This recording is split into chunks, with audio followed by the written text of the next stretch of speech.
আমার যা টমেটোর ভর্তা খেতে চেয়েছে সেজন্য টমেটোর ভর্তা বানাবো অল্প তেল দিয়ে। বেশি টমেটো, একদম নিজের হাতের জমিনের মানে ক্ষেতের টমেটো, ছোট ছোট একদম, অনেক সুন্দর লাগতেছে, চেরি টমেটোর মতো।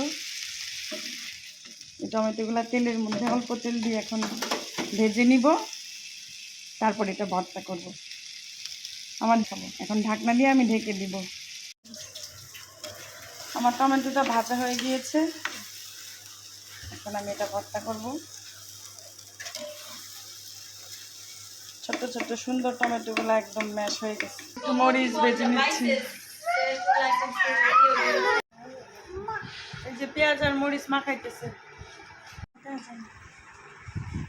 দেখছো আমাদের টমেটোর ভর্তা হয়ে গিয়েছে না? সেই ইয়াম্মি হয়েছে। পেঁয়াজ, মরিচ, লবণ আর টমেটো।